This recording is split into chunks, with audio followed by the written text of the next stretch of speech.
I tried to re-put it into a specific directory, and then I was like, no, whatever. It doesn't matter. Have to do some investigation. Yeah, that's my problem. Don't worry about it. This one? Yeah. I don't know what to do with this. Is this going to block you now? Or? A little bit. It's a great view. You know, let's just see what happens. Like there? But then I think we're blocking. Was it a fine before though? Where was it? Just rip off the monitor. If I just put it in front of me like this, who's it blocking now? That's still blocking this right now. Can you lower it down? Like, Yeah, I think when you had it sideways, it was pretty good. take it off. I can take it home. Yeah, just take it Oops, off. yeah, someone take it off. Oh, there you go. I think that's really There we go. good. Yeah. Okay. Just leave it there. Let's just see your homepage. Page. I guess I'll need it Make in that a yourself. little bit. I did, yep. I tried to code everything. It's actually funny because like I downloaded your HTML code and I was like, oh, if you download my HTML code, you reference me. That's right.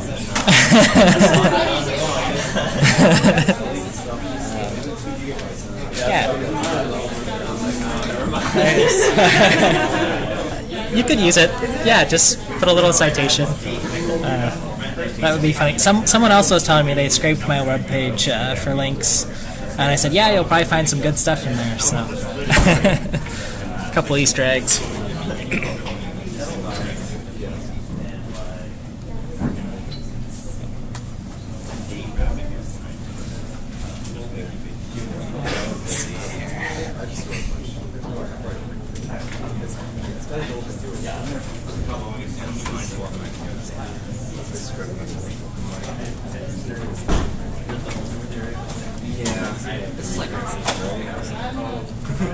Your script doesn't have to be a page. The tutorial. Oh, the tutorial has to be. Yeah. Which is like all the comments and stuff.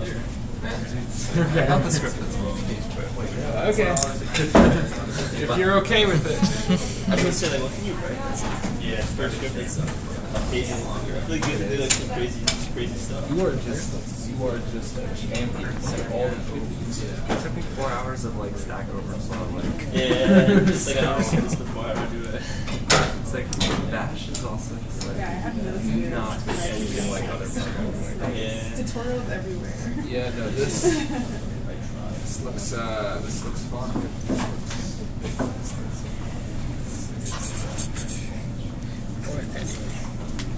Yeah, like that. Okay, folks, we're right at 2:50, so we'll get started. Welcome back to class. Great to see everyone. Hopefully everyone's making progress on your labs from Monday. Remember, you have till the following Monday to push all those files into the repo. And that's how we sort of check them and know that they were in on time, right? Every time you push something in, it has a timestamp for those files. A couple of questions on the homework as well.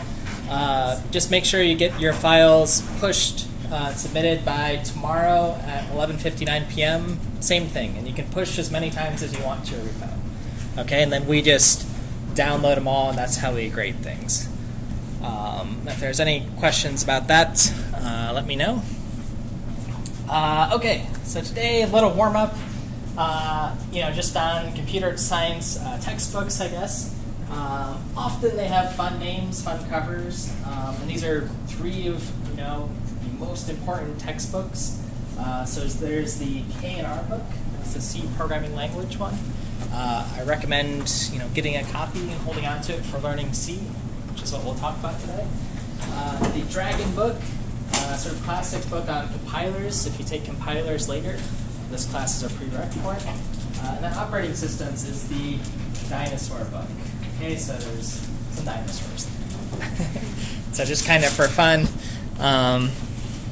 resources there, and we'll look at the compilers book and some of its contents in a little bit in about 2 lectures. So logistics, again, if you've just added, download the mono repo from the course schedule. If you don't know what that is, you can talk to me. And assignment 1's been out since the last week. and tomorrow again at midnight's the deadline. I do have readings on the syllabus to do for class. Those are sort of your best free resources. If you don't have any of the, I guess, our free textbook. So just where that was again, lecture 2, and then up here. So there's a nice sort of historical background on what we're learning today, the C language. And then Stanford's got this really nice guide on C. Yes, it is 45 pages. No, you probably didn't read all 45 pages, but this will be, sort of a reference, right? It's a nice PDF. You can Control F, what's a pointer, and sort of go around. And I think this is a nice sort of curated resource for learning those things. So this is a nice guide. So use that as you need. Any other questions about course logistics before we jump into things? Course stuff in general? No? Awesome. All right, we'll move forward. I am recording, and I'll record tomorrow as well. So last class, again, what we learned about is from your lab, GitHub. I think everyone did a wonderful job getting set up with that. Stop by office hours after class if you need help. Bagus is running his office hours from 5 to I think 7 today or something. He just posted on Piazza. And then later this week, he's also going to do a Vim tutorial during his office hours. I'll maybe message him to see if he can record it, but otherwise he's doing that at night as well. Other stuff, you got in lab sort of C programming, both on this Learn C site and then writing your power function. Okay, so today's lecture 2 is more C in a day, so it's sort of the important parts of the language in one day. If you can believe it, you'll have a lot of C down. So first, some inspiration. This is from Dennis Ritchie, one of the creators of the C language.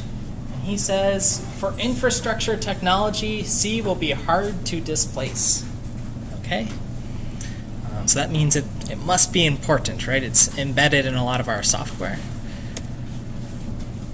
So who is Dennis Ritchie? Again, one of the co-creators of the C programming language with Ken Thompson, the late Ken Thompson.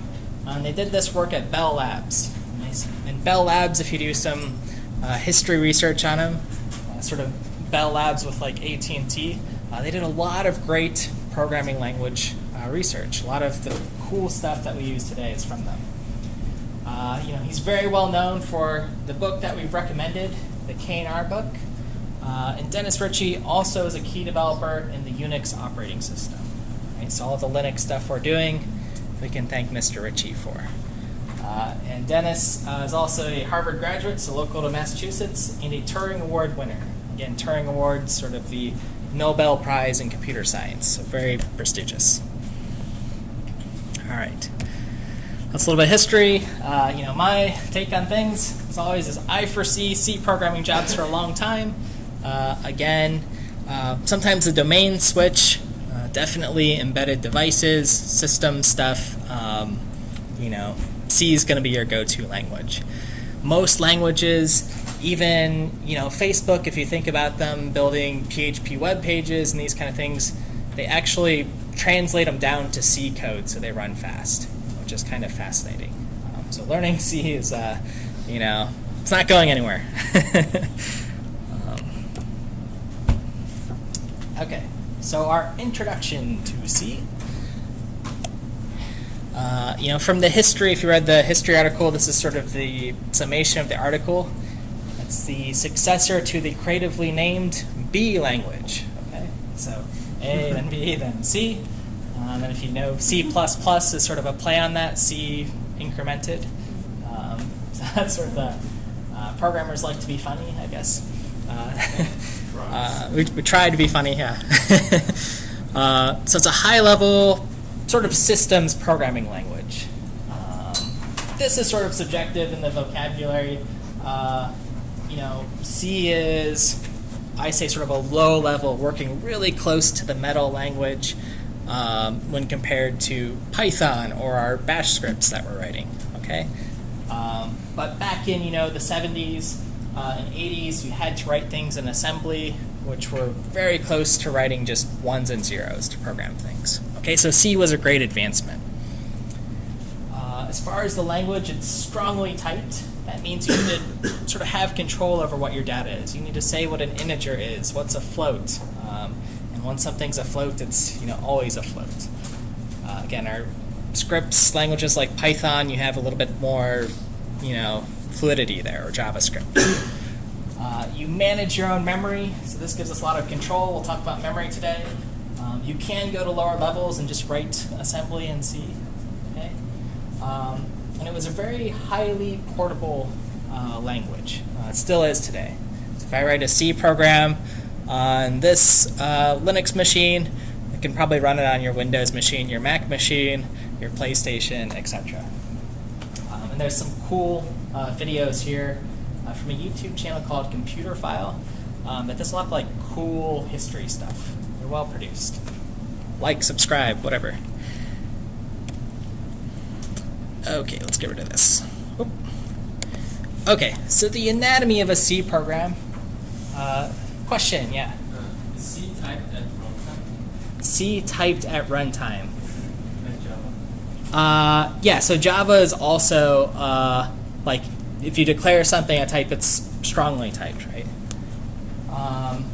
So C does all of its type checking at compile time. So when you're about to compile a program, it'll say, okay, this is an int, it must be an int. So I guess it's compile time type checked. And that's a nice thing because it makes it fast, right? You don't have to sort of do checks while it's programming.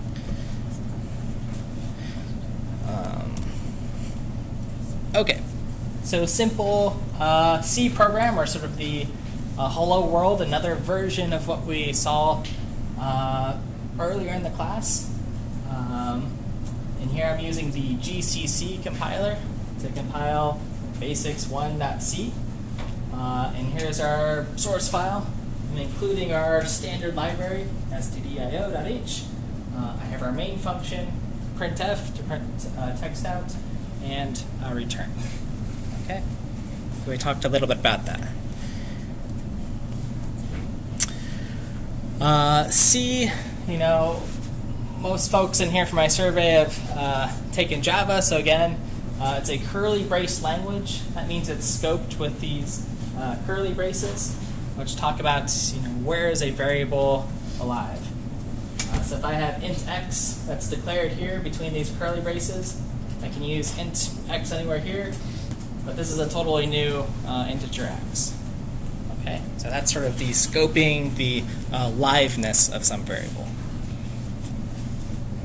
So two completely different x's. C has functions. So functions, like an add function, have a return type, and then any number of parameters, and then always exactly one return from them. Okay. If a function doesn't need to return anything, we could declare it void, and then there's nothing returned. It's just sort of a plain procedure.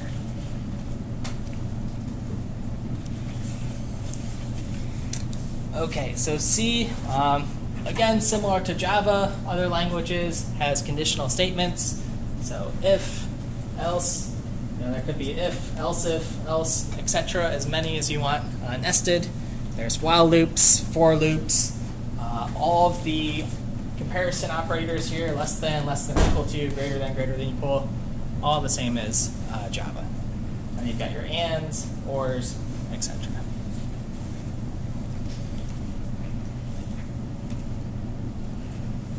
Okay, so that's a few things that hopefully look familiar, aren't too new, I guess. So just some notes on picking up a new language. You're going to learn a lot in your career. Most of the things you've learned in other languages will help you pick up another one. So C can be sort of picked up quick. You don't have to learn everything today, though. You sort of learn things as you need them, right? You Google a lot, look at that Stanford guide, etc. And of course, just don't be afraid to try examples. That's my tip, right? Experiment, play around. Maybe you restart your computer. That's about the worst that happens. And I've got a few, here's another C tutorial. I think this one's 2 or 3 hours of videos, so you can knock it out in a sitting on lynda.com. If you don't know about lynda.com, you have free access through Northeastern, so you can just log in and go to that tutorial.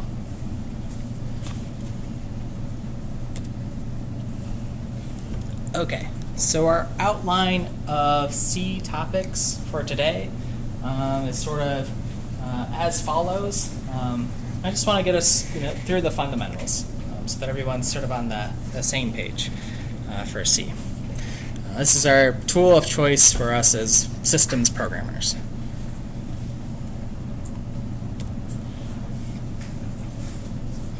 Okay. So first, sort of framing C. Thinking about our machines and memory on them. So we have, our hard disk or our RAM, which is a way to store our data. Okay, there's several different levels at which data is stored. We'll talk about many of them in this class. But for now, I just want to think of memory as this sort of giant array. Okay, this giant grid that we can put things into.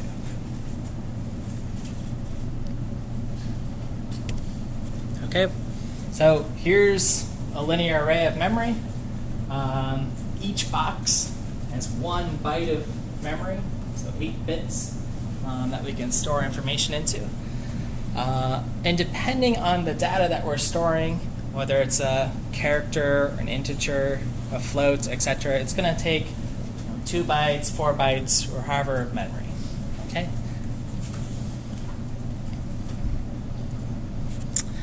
And again, I know I've sort of posted this as a grid, but really all it is just one long strip of memory. It's a little bit easier to post it visually as a block there. So this is memory. There's just one address after another. 1, 2, 3, 4, onwards up to however big your hard drive is. So really long.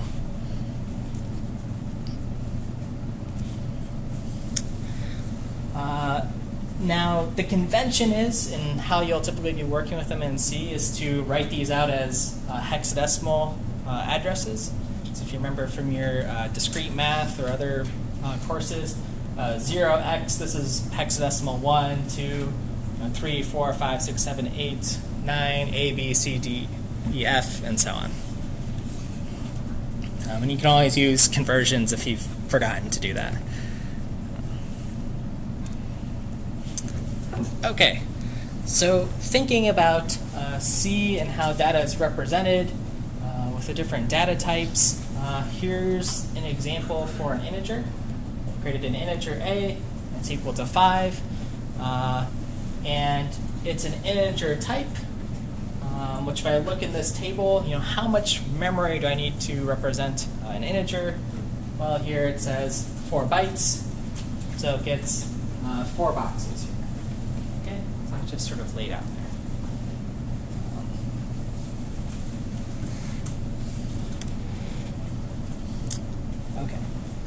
So what this table is also showing us is, these are the primitive data types in the C language. So these are the things that are given to us for free. We don't have to invent them. We can use them to build other types, but this is all we have. So various types of integers, whether they're signed, meaning negative to positive values, or unsigned as positive ones, down to floats, doubles, or just single character values. Okay, so it's kind of handy to have these ranges in mind. Often as C programmers, we're also very much keeping track of how many bytes we're using, these kind of things. Okay, so again, this might be new, having to keep track of all this, but these are our types. Again, from Java, same mapping. Okay. So if we want to add something else, like some characters, B, character C. Those are each 1 byte, so they get allocated 1 box somewhere in memory. Not necessarily always next to each other, but somewhere in here.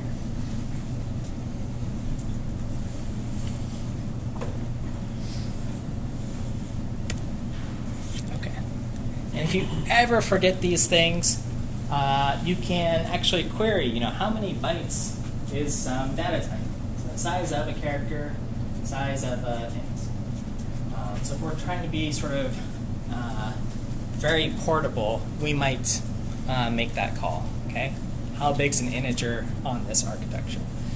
Most of the time it's 4 bytes. Not always the case. Okay, and size of can also be kind of handy when you're creating your own data types.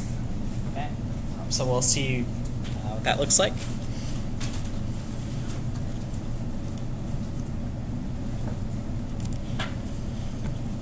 Okay, questions so far?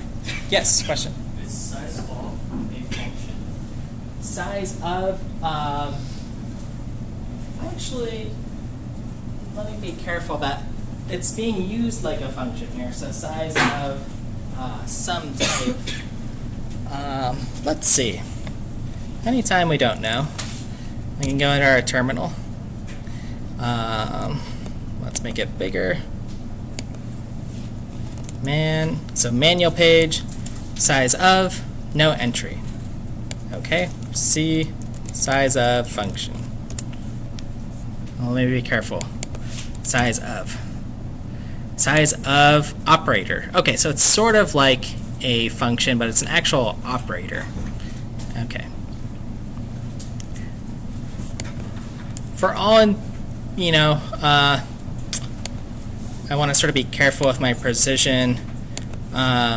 It's not a function, but it will return you some integer value that says how many bytes do I need to store this integer. If you want to think of it like a function, that's fine too.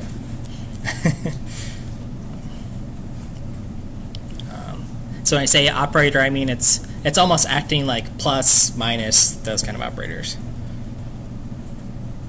Okay, other questions? Let's see. Awesome. Okay, so let's keep sort of thinking about memory in each of these boxes, or each of these rectangles that we have, and remembering that what's really in these boxes is the value that we've stored and then the location. Okay, so there's some hexadecimal address here saying where is my variable a that stores the value 5.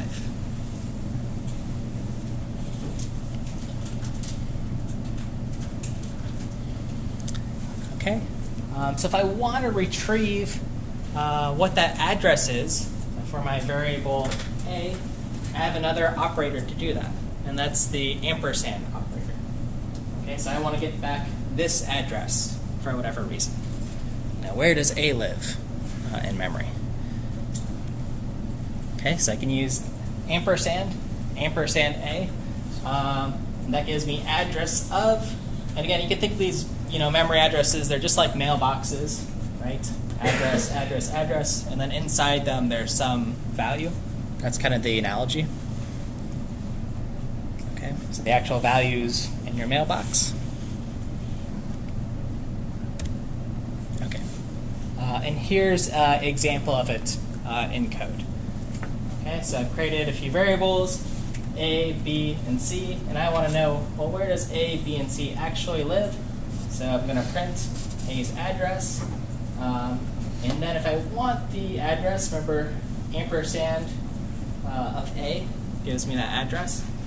There's a little funky something here we'll talk about what exactly this is. This is casting it to a different value, and then we print it out. So %p is sort of the placeholder for some variable that follows.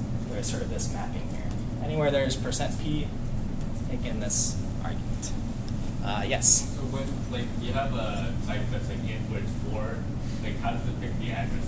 So the first one that the first memory bit is in, or the... Okay, yeah, so the question is, this is giving me some address. It's 4 bytes big to store. So is it giving me, this address, this one, or this one?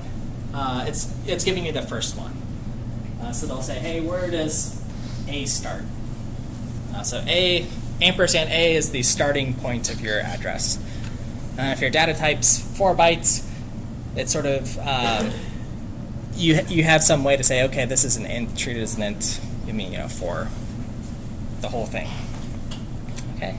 Other question? Yeah. How is it decided where it's stored? Because you said it might not be one, right? Yep. Correct.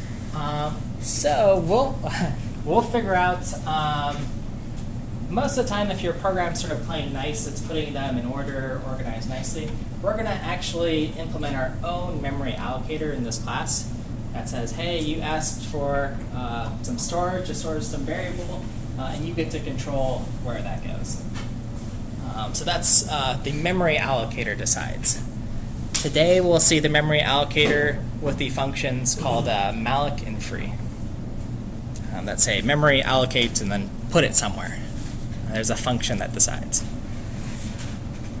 Other questions? This one? Great. Okay. So sort of walking through this example again, we wanted the address, ampersand A, address of A. And then here's sort of the casting of the value. We'll learn about pointers in a moment, but A is a pointer to an integer type. Okay, so A is a integer.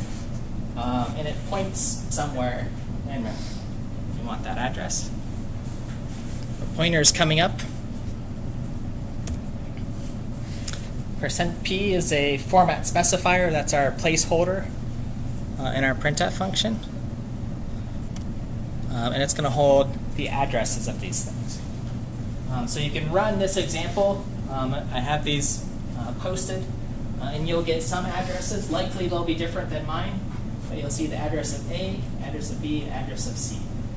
If you actually look at the hexadecimal here, you'll see this one goes 7FFC, 34B9, BC5.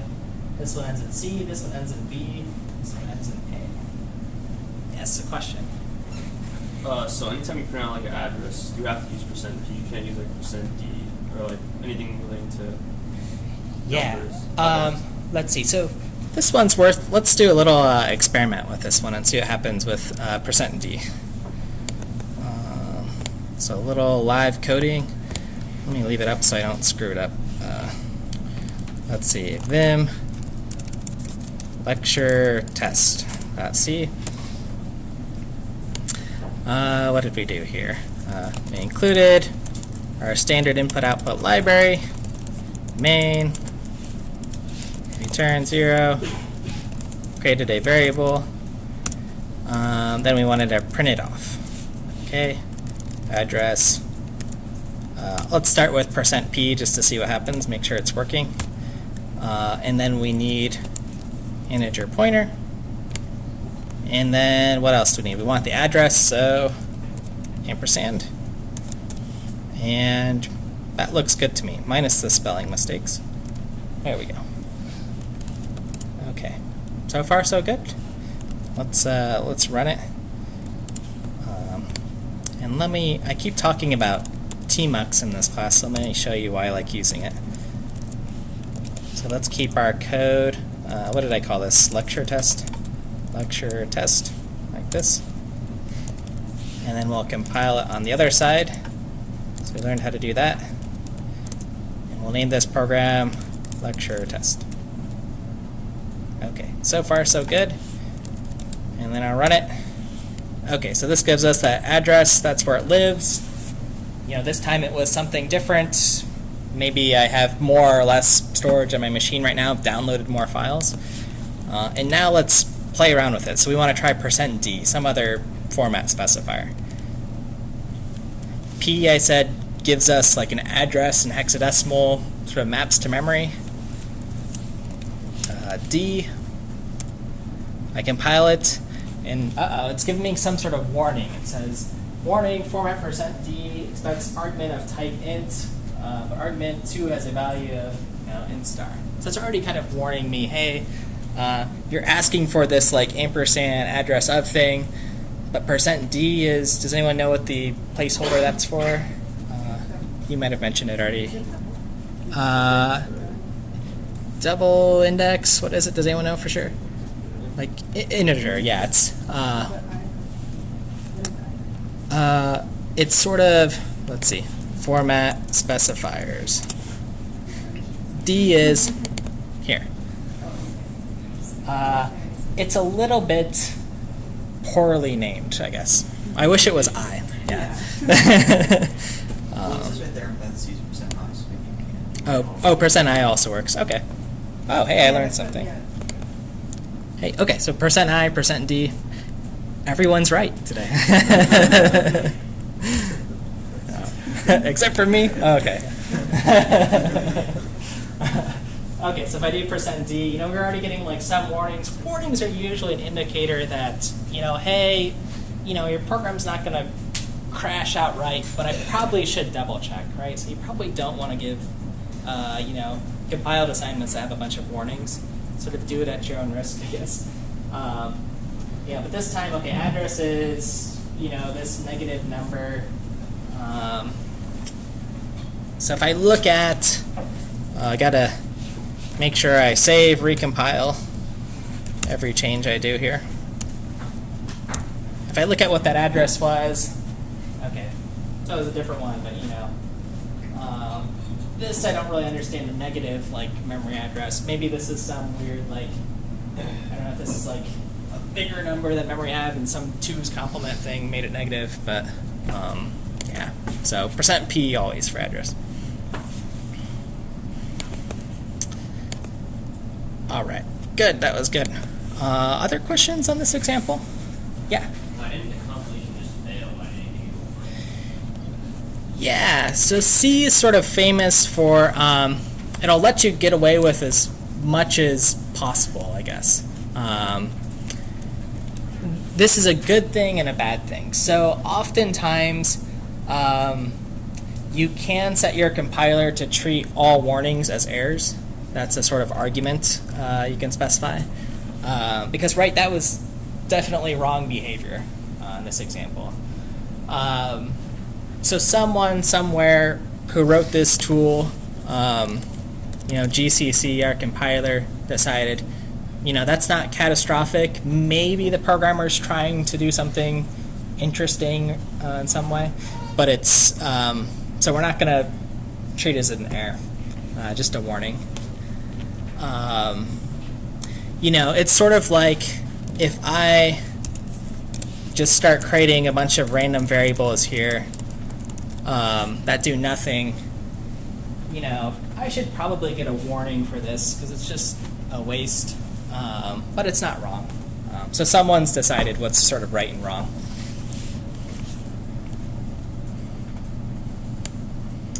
All right. Okay. So I think we've sort of uncovered this example, but there is sort of this elephant in the room with this star thing that we haven't talked about. I mentioned the word pointer a couple of times. So we should talk about pointers.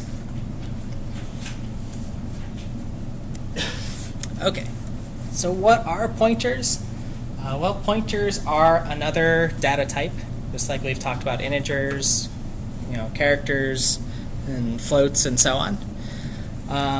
But a pointer is a data type that does something very specific in that it stores an address. Okay, so some location in memory, something that it's pointing to. Okay, so it's indirectly pointing to a value. It's pointing to that address, which holds a value. Okay. So there's different kinds of pointers. There's integer pointers, floating pointers, double pointers, or even pointers to other data types you create. Okay, because you'll make your own. An integer pointer looks like this. So int and then a star A. A floating pointer, float star B. Character pointer would be char, C-H-A-R, star, C or whatever. So this is a sort of integer type. Other ways to say it is a pointer to an int. Okay, Okay, same meaning as a integer pointer. Okay, so that's what the asterisk does. Okay, so all pointers are is another data type, and they point or store an address. That's what's in their mailbox. Okay, so here's sort of a visual of what it looks like. On the left side here, I've just got a normal variable, int x. It has 500 in it. Now if I want to point to this box, I can create another integer pointer. And it's got to be an integer pointer because, well, this thing stores an int, so I want to point to other integers. So I add the star. In y, it points to, well, we said pointers store addresses of, so the address of x. Okay, so I'll leave that up for a second, just to absorb. You can sort of see the mapping of, what's in y's box is this address where x lives. Okay, that's what it's storing. Okay, so that's sort of the visual, a sort of gold nugget from today's class on something that's probably new, but very important in C. Okay, so some pointer examples, again, similar to the picture. Int x, just a regular integer. Int star x, a pointer to an integer. Okay, just getting that down, just with that extra star. Here's sort of starting to use it or initialize it. So anytime we create variables in C, other languages, you should give them some value. So x is equal to 5. Our pointers, if they don't point to anything, we just point them to null. Null is really like 0 is like the actual value, but just it sort of grounds the pointers. It's like, hey, we're not pointing anywhere, but at least we're initialized. If I don't initialize this to a value, do you think it might have something in there? What do you guys think? If I just try to do like printf x or something. Should we try it? Some tools are better than others. But if I rerun this example with just an uninitialized variable, a, and mostly I want to try I. A is, let's see what happens from our lecture test suite. A is 0. Okay. I guess it just sort of guessed that A by default will be 0. Some compilers do that. Sometimes you get garbage, meaning, hey, wherever A was stored, maybe there's something in that box, and it'll give you that. So we don't know. Question? What if you set A to like 10? If I set A to 10 here, then I'm good to go. Then it's initialized. This is good behavior, so always setting it to something. Okay, so that's initialize your variables in this class. That's best practice. You can't count on A always being 0. That's dependent on the tool you use. Our tools GCC and CLang. Again, so here's pointing to x. So we created x equals 5, int star, p of x equals the address of x, ampersand x. That's our pointer. Okay, so let's actually verify. I showed that little diagram that p of x points to x. Here's int x equals 5. We're pointing to it here. And then again, if we're not sure, right, we learned how to print out the addresses of things before. So printf x's address here, and p of x where it's stored. So where is its address in memory? So this one, let's do another live example, because this one's fun. So what do we do here? Okay. X equals 5. Create a new pointer, so don't forget my star. I'll call it Y. X is its address, and it's a integer pointer, okay? And the address of X, oh, what am I doing here? P of X stores, oh, where does it point to? Sorry, I just want to point out its value. So just whatever Y is. And then the address, what's in X's box? So Y points to.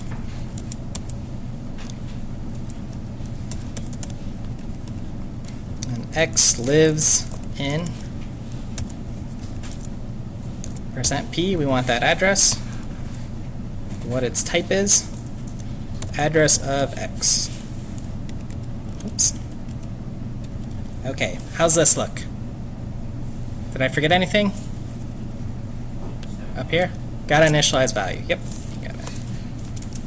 Equals ampersand X. Okay. That's the only intentional mistake I planned on, so let's see what happens.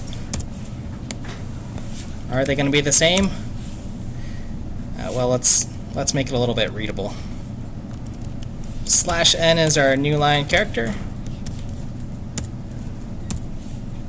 And let's see, X lives in 7FC8500FF2C. Yeah, it looks the same to me. So we've successfully pointed to something. Okay, and this is the way we can always verify. We can print out these addresses. Yes? The question about this, what's %P? Yeah, so this is a placeholder here. Okay, so this is a placeholder for a sort of comma-separated list of the rest of our arguments here.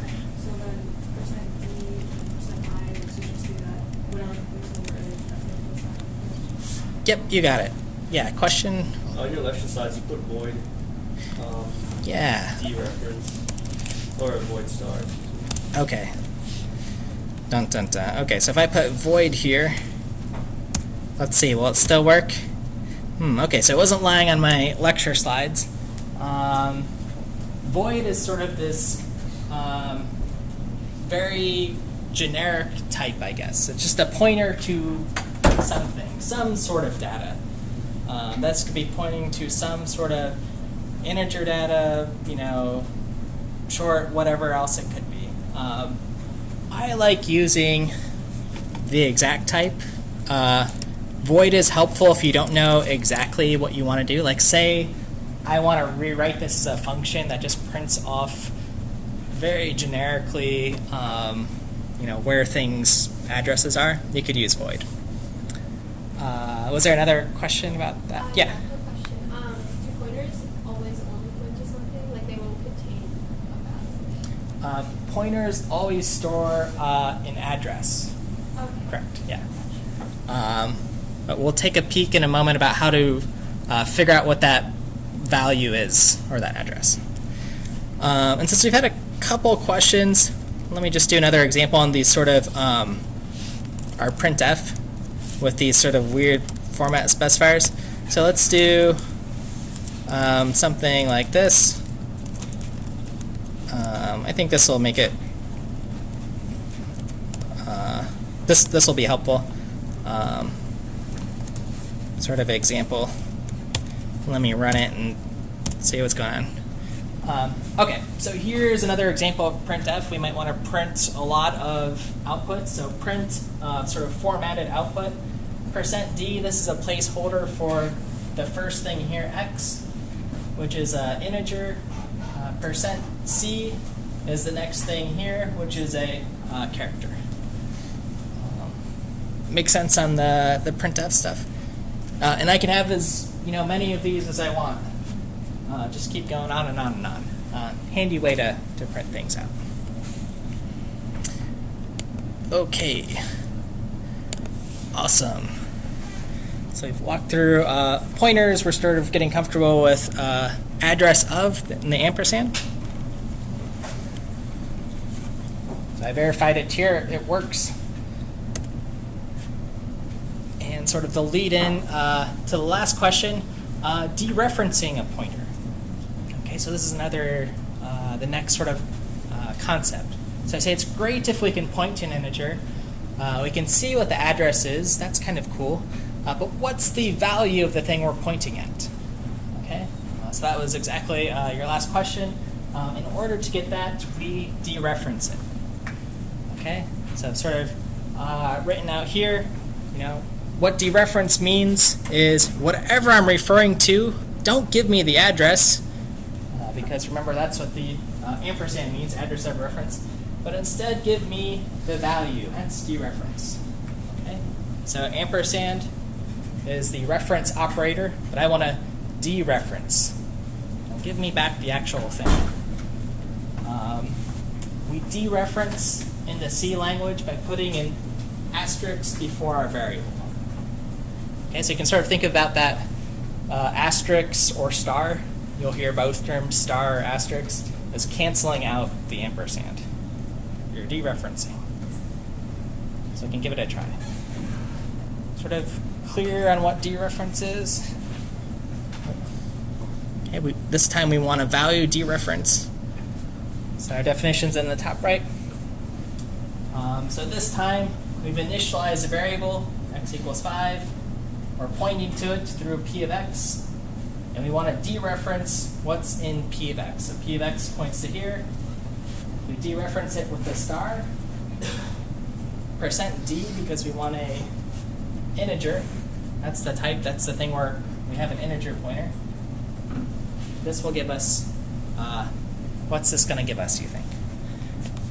I guess 5. It points to x's box, and inside x's box is 5. Okay. So program output, successful dereference here. All right. Awesome. A question, yeah. What if you put 2 ampersand? If I put like 2 ampersands in front of here? I don't know.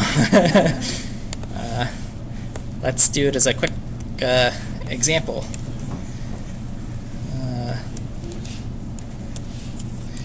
Int star p of x equals star star x, like this. And then let's just finish this one off. P of x dereference, p of x stores, dereferenced. And how do I dereference it again? Asterisk, cancel it out. P of x. Okay. 2 ampersands. Maybe this is something I don't know. That says error something something. I don't know what happens. It doesn't like it. It's an error. Yeah. So I think in maybe this is a little bit of a sign. I think in C++, 2 ampersands has some semantic meaning. In C, I don't believe it means anything. Alden, do you know anything about the double ampersand other than the and operator? Yeah, exactly. Yeah. Yeah. If you think about like dereferencing location, it's already based. Yeah. If it was like an array, it might work because it's referencing like another array of references. Sometimes you can do it like that. I'm not sure. We can get really, let's see, if we start like nesting things and put a star here, is it gonna like cancel out? That'll cancel. Yeah. So that's the like canceling, right? You can think a star cancels this. I don't know. It gets a little wild. That's a good question. These are things to like play around with. I think and has some meaning in C++. In C, I don't think it does, other than meaning and when you have a conditional statement. See, I'm going to learn some C today too here. Okay, so here's another example. Sorry for the folks if this is blocking the bottom of the code, but we've got initializing an integer, pointing to an address, print out x's initial value, so what it is here. And then I'm going to dereference p of x and set it to 100. And my question is, what is x now? I'm going to let everyone think for 20 seconds. You've sort of got, walk through this. I've got x. P of x points to x's box. So volunteers, what's x's original value? What's at least going to print off here? 5. Yeah, we haven't really changed anything. If I modify p of x, what's going to print out here? 100. Guesses? It's either 5 or 100. X is 5 and x is 100. Okay. So why is x 100 here? Anyone who knows why or made a guess? Yeah, Andrew. You're basically accessing memory location and then changing the value of the memory location, px. So px is storing the location of x, and we're referencing the location of x. You're setting the value at the location of x. Yeah. Everyone sort of follow that explanation? That's a good explanation. So remember, p of x is pointing into x's box, taking a peek in, and sort of working left to right. We're saying, hey, give me whatever's in that box and set it equal to 100. So that's kind of a neat trick. I didn't even have to change x's value here, but a pointer can do it. Yeah. Is it possible to set like a memory address for a pointer? Like, can you actually set its hexadecimal value? Like, could you say like px equals 0x something? So if I say like int star p of x equals 0x something, I think that's probably legal to just set it to some random thing. Lots of fun experiments to try here. I'm just going to try it to see if it compiles. Let's see, one like this. We saw a bunch sort of like this.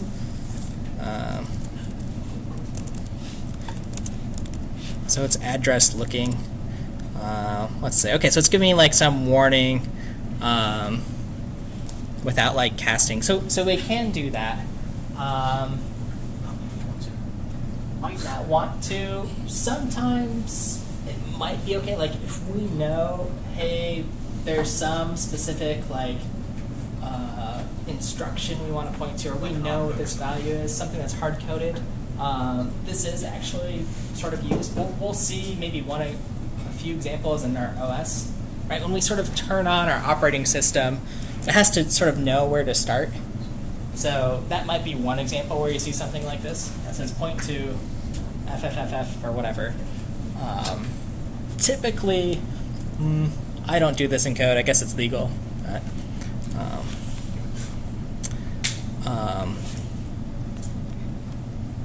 yeah, typically I'm doing it through variables. It's kind of neat. Sometimes you might do it.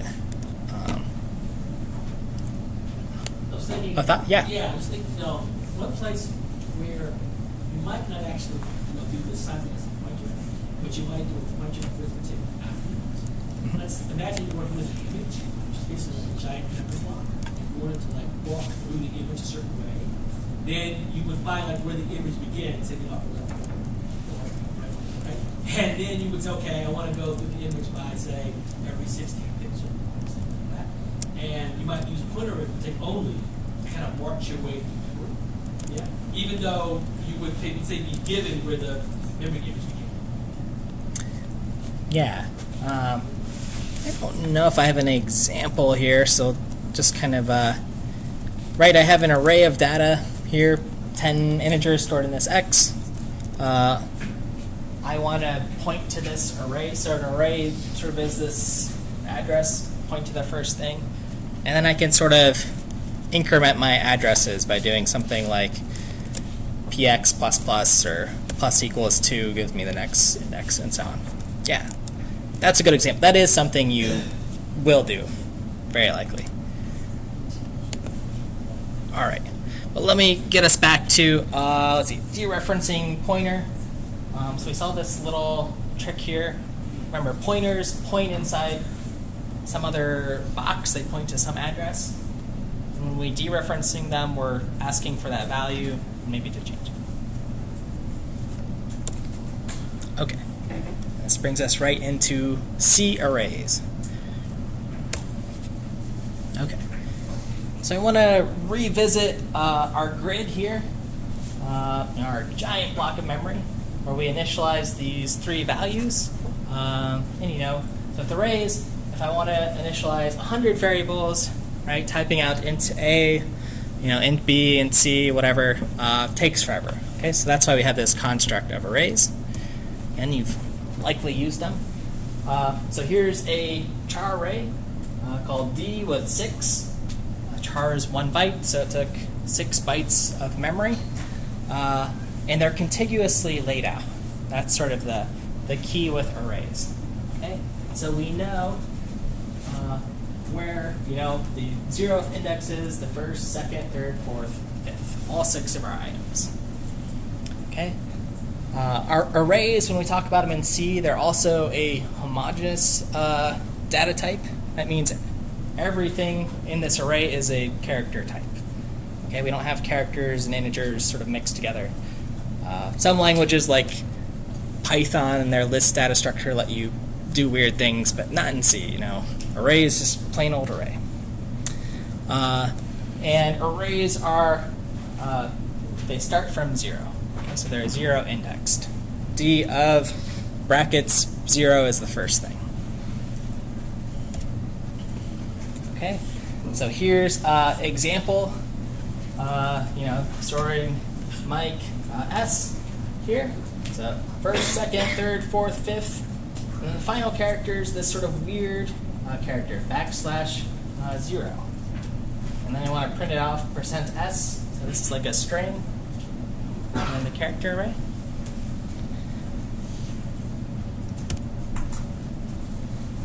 And this is the note with this \0. This is a null character. So in C, again, there's no primitive string data type, right? We just have chars, and we have to build up a string in this way.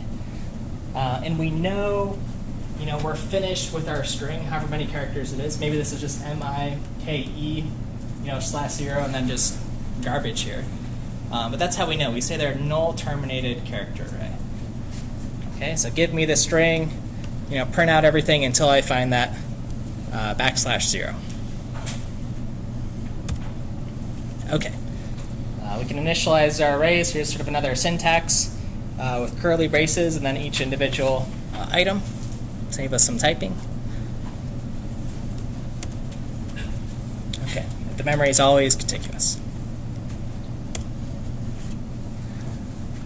And just like the experiments we've been doing before, sort of printing out the addresses of, right? If you didn't believe me that everything's contiguous here, is we're offset exactly by 1 byte. So if I'm printing off, D of 0, D of 1, etc., and we're still using our reference address of wherever this thing is, and some type, you'll notice 0, 1, 2, 3, 4, 5. Nicely laid out. A question? Yeah. The address of the D would be the first letter? Or the D like itself without? Address of D of 0 will give me the first thing. Where address of D? this function is. Pardon? What about address of D? If I do just address of D, that's equivalent to 0. Yeah.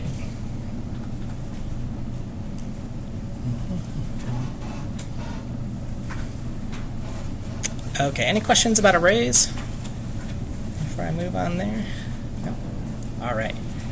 So move on to the next topic, a little introduction to the stack, the heap, and this idea of pass-by value, and what that is in C. Okay. So another quick, not a graded quiz, but a little pop question to sort of guess the output of this example. So I've got my main function here. I create a variable a that's equal to 6, and I call this function setValue. Takes in 1 argument here, then sets the value to 9999. And then it's just void, no return or anything. It's just done. And then I print off what a is. So take 10 seconds to think about what a is.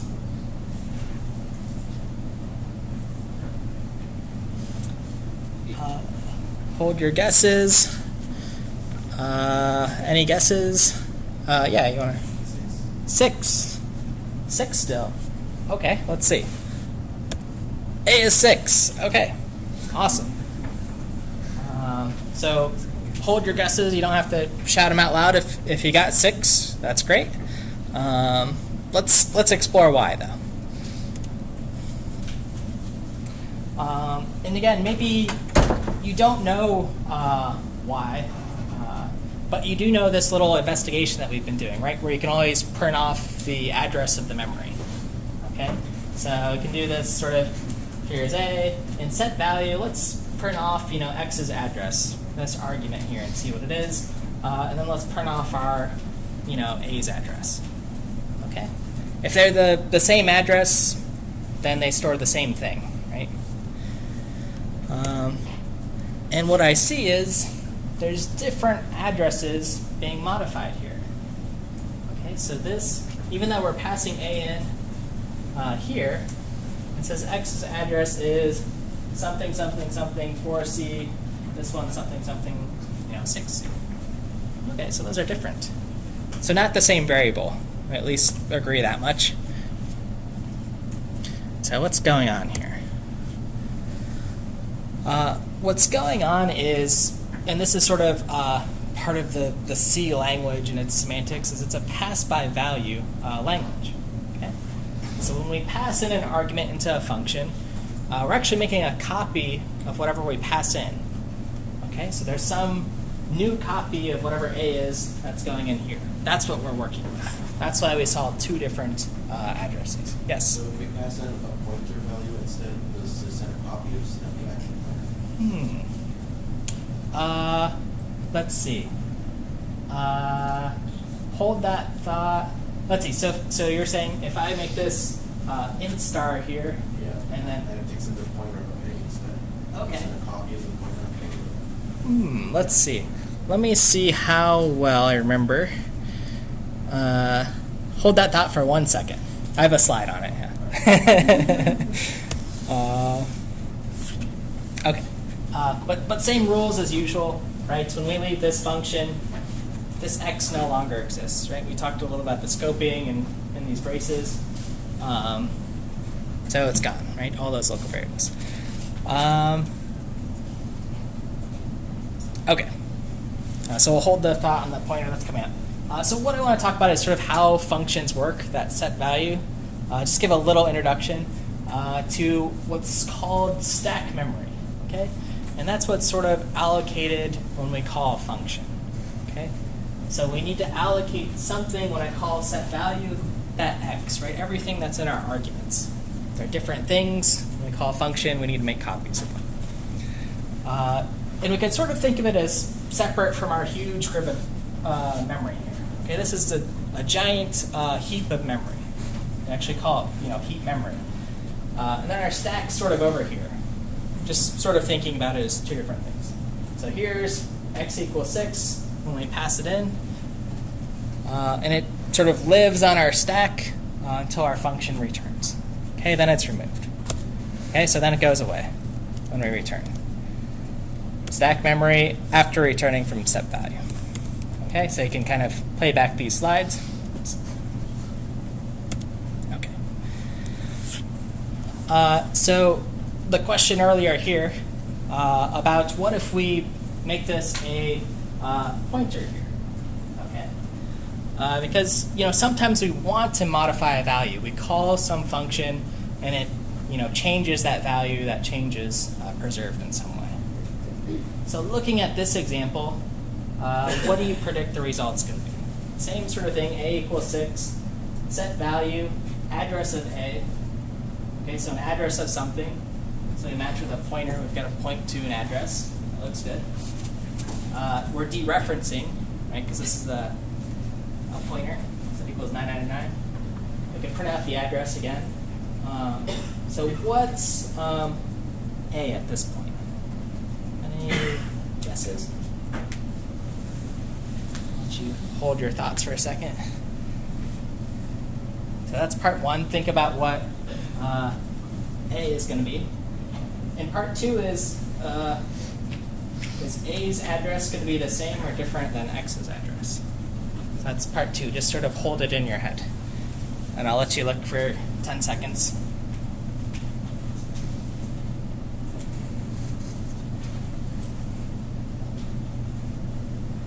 All right. So I'll advance. Everyone's got their guesses. Okay. So here's what I see. First things first, A is 9999. Okay? So I called this function and actually changed the value. Okay? Because, as was asked here, if I pass in the address of something, where exactly does something live in memory, right? Where that mailbox is. And then I modify it here by dereferencing it, it changes the value. Okay, same as when we did that little example with x and I modified, star p of x equals 100. Same thing. The difference is, though, to always remember that C is a pass-by value language. So the part 2 of this question, x's address, well, if I look straight towards the end, 10812C. Okay, so different places in memory. So even though I pass this in, it's still making a copy of that pointer here. Okay, but a copy of our pointer stores an actual memory address where something really lives. So this one's worth, if you're sort of, yeah, I buy it, or at least buy this example, try typing this out. This is a good example to try out.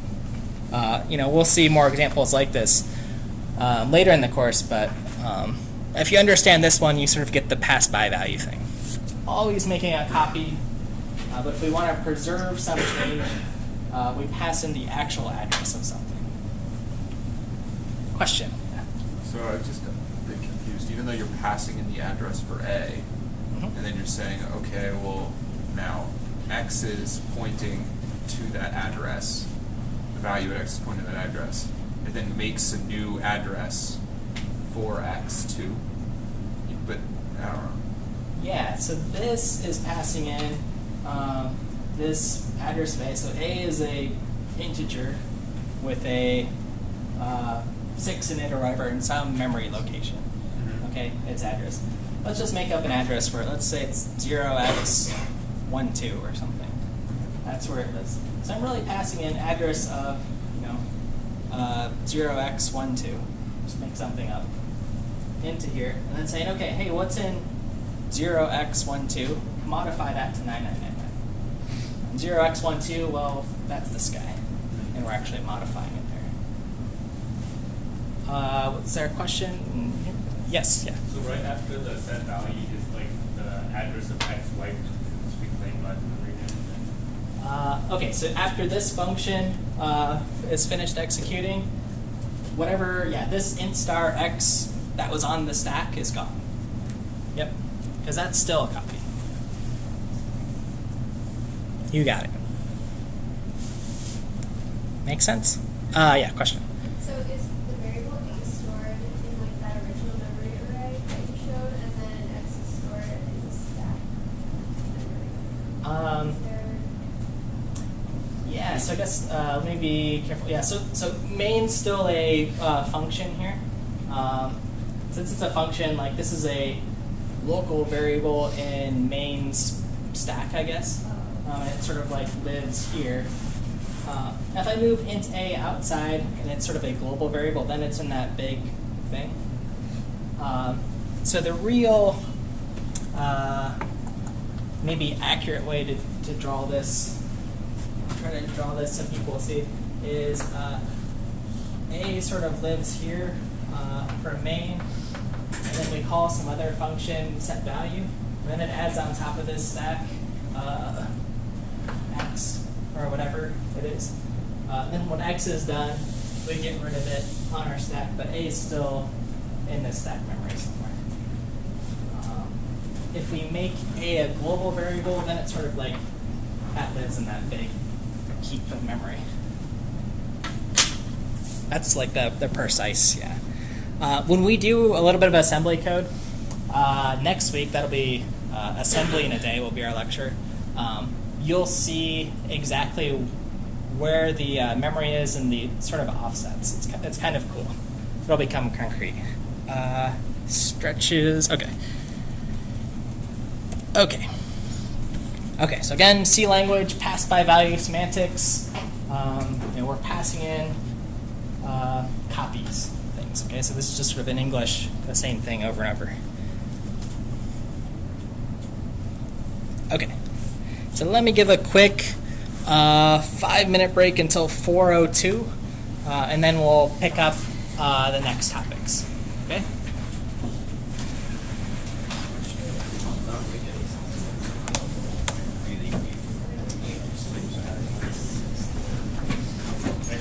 A question for me. So I just started like playing around, but I'm getting this like swap file, and I'm not sure what that is. What's a swap file? Like, is it like when my program crashes and then it tries to recover the lost file? Yeah. Is there a way to like? So you can edit anyway if you're sure about the most recent copy. You can open read only if you do shift O, and then you can sort of check. Yeah, that's what I was. And say, hey, yeah, this is actually the latest file, and then open it again and edit it. And then once you save, it'll get rid of that file. It will. Yep. Okay. It just kept like, even though I did that, it kept showing. Oh, you can delete them. They're saved as like .swp files. Okay. Are they hidden? They are hidden. Yeah. Yep. So you have to unhide them. Professor. Yes. Well, if you have to go. I just have to get water. Yeah. Ask. Both him and I were confused about so in that example where you passed in the memory. Why are there two different addresses? That's the only thing. Let's see. Where is this one? This one. Why the addresses? Because this is a complete copy. Right? So here calls A, makes a copy of it, and this is a totally different X here. So we're sort of passing this value in here as X or whatever. But when this function's called, as soon as it's called, it says, hey, I need room to store an integer. Make a new integer there and then put it in the contents of A. What about in the reference example where you pass it? Right? Oh yeah. That's the wrong example. The address is still different. That's, does the address contain the pointer itself, and that's why the references to the same? Let's see. So if I just pass in, C is always pass by value. So I'll never. So if I just pass in the address of something, let me see. You're thinking it might be something like void set value.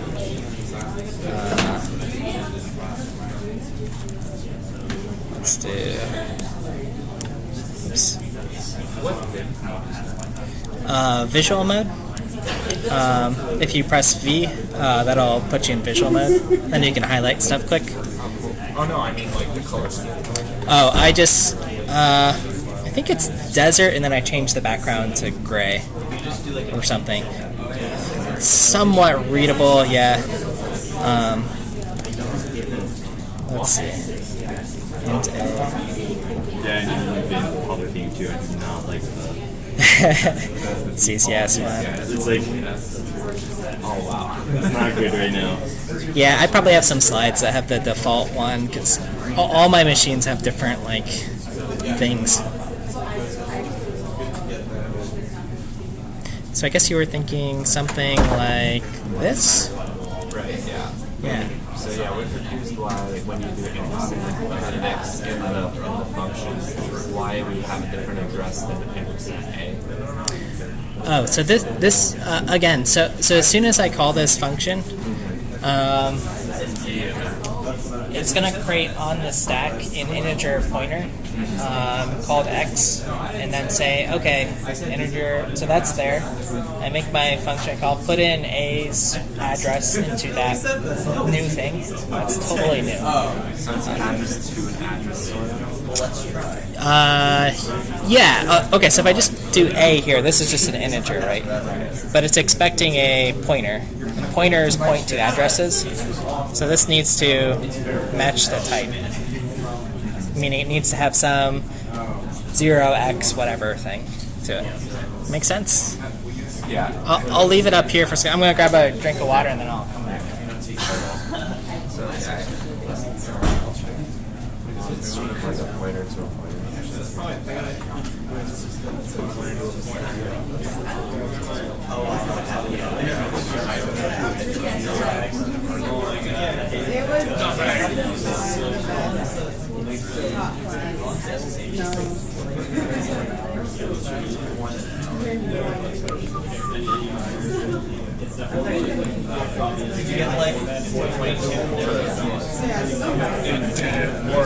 Hey, I'm sorry I was late.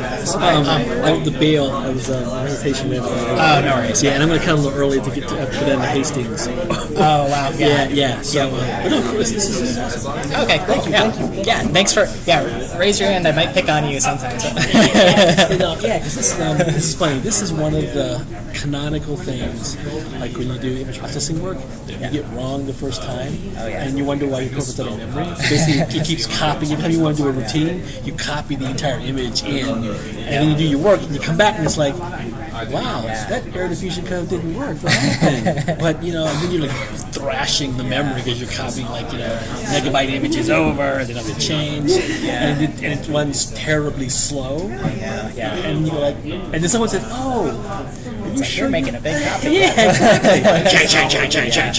Well, I've got to be careful because in graphics we're doing C++ in a day, and we do have pass by reference. I'm making sure I'm. Oh, yeah. C++. You got them both in your head. Yeah. Right. All right. Cool. Yeah. So I'm gonna Okay. All right, folks. Let me bring us back in here. All right. Okay. So we've talked about pointers, arrays, sort of the C language, walking our way through, and now I want to talk about malloc and free. Okay, so this is something, again, another topic that came up from a question. And malloc and free have to do with sort of managing our memory. Okay, so there's sort of this question. We've seen how the stack works.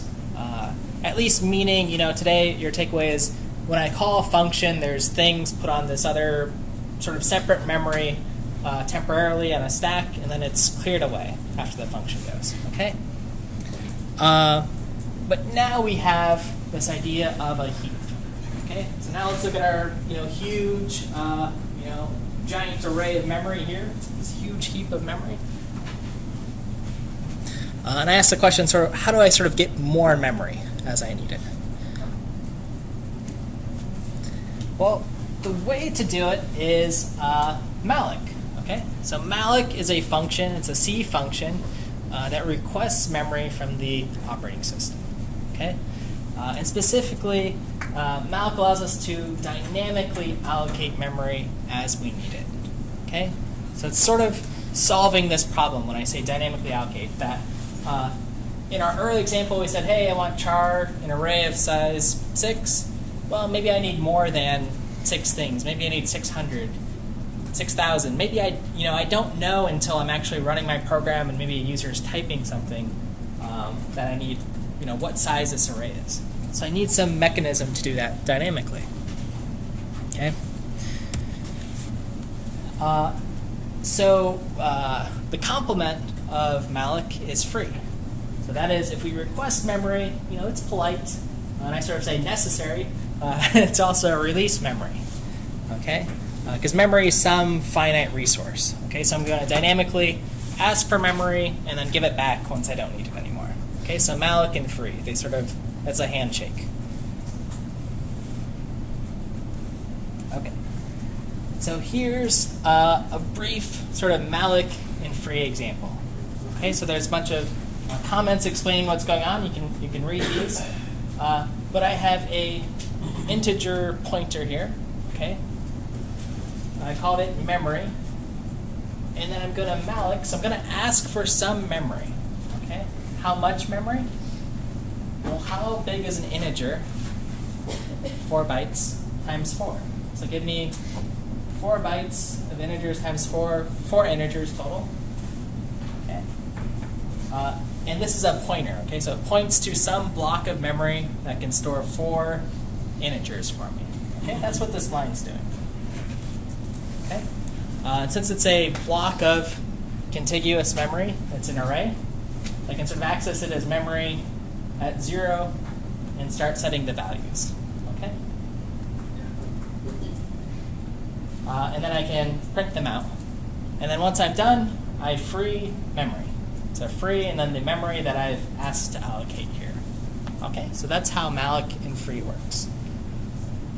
Now with pointers before, this memory, this is a pointer, okay? We're pointing to some address. A little note on array is that when I use the brackets here, this is the same thing as dereferencing. Just saying dereference the first or the 0th item, dereference the first thing, set it to something, dereference, etc. That's a little C gotcha. I think I'll have a slide later on that, but this is the same thing. We're dereferencing some place in memory and changing the value. Question? What exactly tells C where to split it up? Okay, so where to sort of split this up? So what we know is in C, we know how many bytes we've got here, and we know what the type is here. I guess so. That's we know we have this 16 block thing that's a pointer to integers. So a pointer to integer gives us sort of these 4-byte blocks. And when I offset by 0 or by 1, that's sort of moving us 1 times 4, 2 times 4, 3 times 4, and sort of setting us there.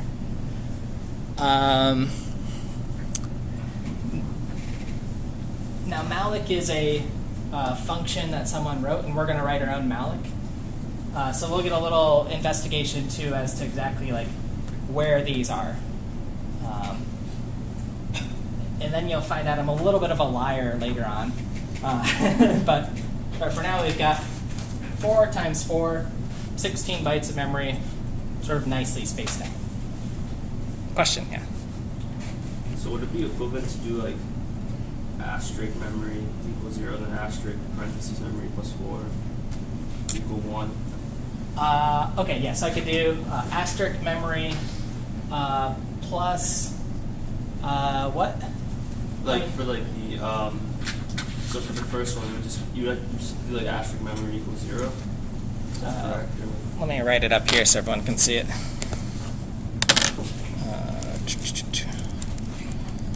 Let's see.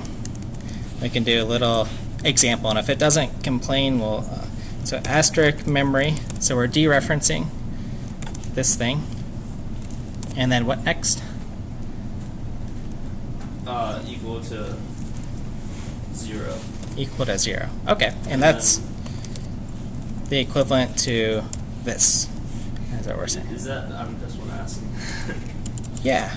I think I should probably run it to be sure. Now, if I want to, so this is sort of this idea of pointer arithmetic, but this is the first thing, right? The start of our block, where 0 would be setting to 0. Yeah. So then, for like memory 1, or like for like the second element, you just do memory plus 4. Where do you reference that? Okay, so here we have to be a little careful. Plus 4. We want to move. If I do plus 4, this is moving me sort of 4 integer-sized blocks away. If I do plus 1, that's moving me 1 away. Okay. Yeah. So this is a little like pointer arithmetic thing. I don't want to get too caught up on this, but it's the equivalent. I think I have it on my C gotchas thing. Hold on, 76. Some C gotchas. No, I don't. Oh, here it is. Here's the equivalent example. It'll be on slide 85. Like, data of 5 is the same as data move 5 integers away and dereference. I might have messed my parentheses up a little bit, but Okay. But yeah, so brackets is dereference. One more question, yeah. Instead of writing like, you know how you wrote size of int times 20, if you just wrote like 6, would you just have like 2 bytes that can't do anything? Yeah, I think if I just do 6, it'll probably just give me, it might round up, I can't remember, but it'll give you 6 bytes. Yeah.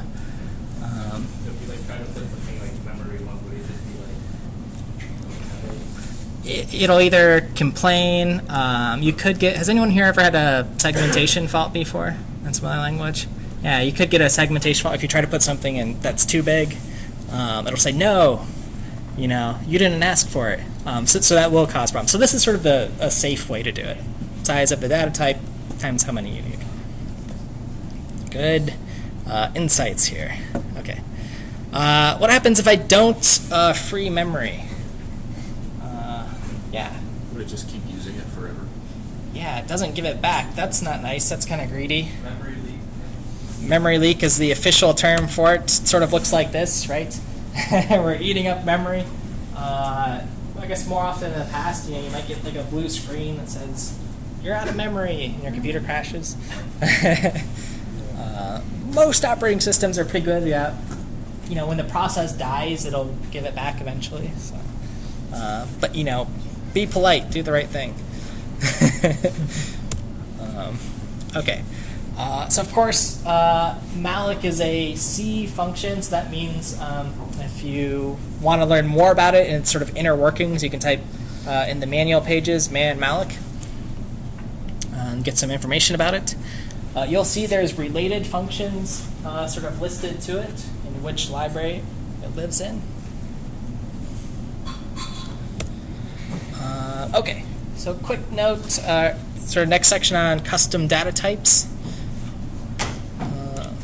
Okay, the C struct. Okay, so I've sort of said, arrays are great, but we talked about how they can't sort of have any diversity of information. They're just all characters, all integers, etc.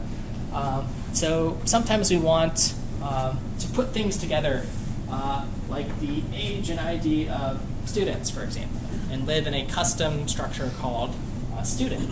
So this is our new data type that we can use. Okay, so how it's being used is type def struct student, and then how I'm going to actually refer to it, student, the new type name. So student, and create a class, CS class with 38 students. And then the first student in the class, I access their age with a dot operator, 21, and then dot ID, 1, 2, 3, 4, 5. Okay, so dot operator gives me access to the fields in this struct. Okay, so that's a custom data type. Yes? Is there ever a situation where you wouldn't make the front name and the other name same? Okay, so yeah, typically, I guess I would do like student _ T or something. That's sort of a convention. That's probably a best practice to do it that way. So the question was about, why are these just the same? This is sort of a waste. So this is saying, like, how do I refer to this type student here? I guess I've made them the same, or I'll do student _ T to sort of let me know that's a custom data type that I made. Yeah? So then would student on the CS class, would that be _ T if you did that, or would that be Yeah, then it would be student _ T. Yeah, you got it. Let's see if I have a... Okay, so just a note on the dot operators there. Now, here's a little syntactic sugar, as we call it. So C struct in the arrow operator. It's a shortcut for dereferencing a field we're accessing within a struct. Okay, so here's student Bob or whoever. So student star, this is a pointer to Bob, and I want to access Bob's age. I'm dereferencing Bob and accessing age. So I'm sort of doing the star Bob, so I want to modify Bob, which is a pointer, dot age. If I don't, let me just, for the sake of recording, because it's hard to hear programming than to see it. Here's the Bob example. Student star Bob. Bob's a pointer. Bob has an age, 10. That's equivalent to star Bob.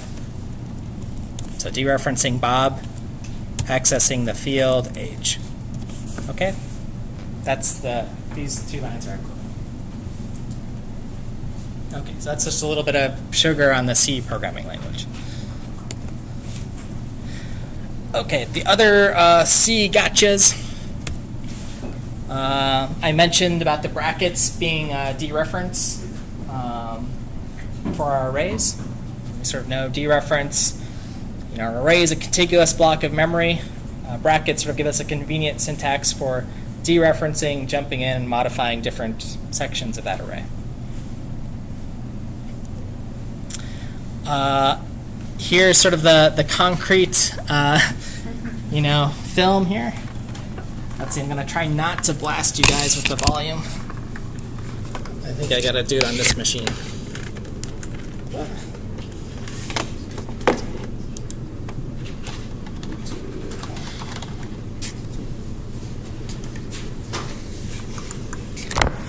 And then after this, we'll have our in-class activity momentarily.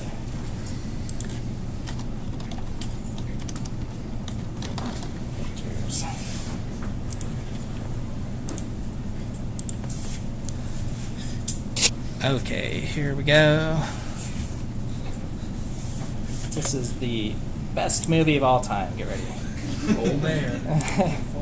Best movie of all time.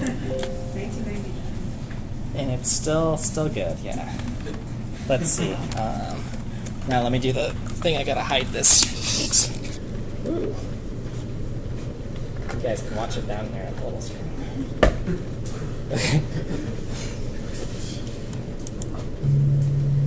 Hey, Mickey, wake up. It's time for pointer fun. What's that? Learn about pointers? Oh, goody! Well, to get started, I guess we're going to need a couple pointers. Okay, this code allocates 2 pointers which can point to integers. Okay, well, I see the 2 pointers, but they don't seem to be pointing to anything. That's right. Initially, pointers don't point to anything. The things they point to are called pointees, and setting them up's a separate step. Oh, right. I knew that. Pointees are separate. So, how do you allocate a pointee? Okay, well, this code allocates a new integer pointee, and this part sets x to point to it. Hey, that looks better. So make it do something. Okay, I'll dereference the pointer x to store the number 42 into its pointee.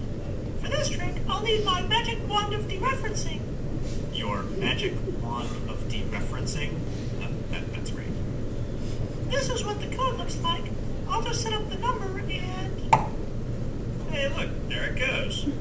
So doing a dereference on x follows the arrow to access its pointee. In this case, to store 42 in there. Hey, try using it to store the number 13 through the other pointer, y. Okay, I'll just go over here to y and get the number 13 set up, and then take the wand of dereferencing and just... Oh, hey, that's it. Say, Mickey, I don't think dereferencing y is a good idea, because, setting up the pointee is a separate step, and I don't think we ever did it. Good point. Yeah, we allocated the pointer y, but we never set it to point to a pointee. Very observant. Hey, you're looking good there, Mickey. Can you fix it so that y points to the same pointee as x? Sure, I'll use my magic wand of pointer assignment. Is that going to be a problem like before? No, this doesn't touch the pointees. It just changes one pointer to point to the same thing as another. Oh, I see. Now y points to the same place as x. So wait, now y is fixed. It has a pointee. So you can try the wand of dereferencing again to send the 13 over. Okay, here goes. Hey, look at that. Now dereferencing works on y.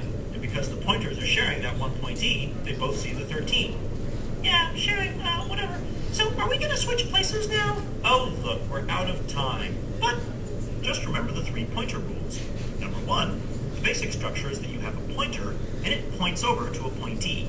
But the pointer and pointee are separate. And the common error is to set up a pointer, but to forget to give it a pointee. Number 2, pointer dereferencing starts at the pointer and follows its arrow over to access its pointee. As we all know, this only works if there is a pointee, which kind of gets back to rule number 1. Number 3, pointer assignment takes one pointer and changes it to point to the same pointee as another pointer. So after the assignment, the 2 pointers will point to the same pointee. Sometimes that's called sharing. And that's all there is to it, really. Bye-bye now. All right, so classic video there. That's by generally, I think he's a professor at Stanford now, Nick Parlante. That video is 20 years old. And it's 20 years old. Yep, still good. Hasn't changed much, yeah. Okay, let's see. We have our little in-class activity here. Let me open that up. But yeah, remember what again happened to Binky? Why did he explode? Try to dereference when we weren't pointing to anything, right? Okay. Let me open up this activity for you guys. Resume. Okay. So take a few minutes to knock this out, and we'll go over the answers in the last minute or so.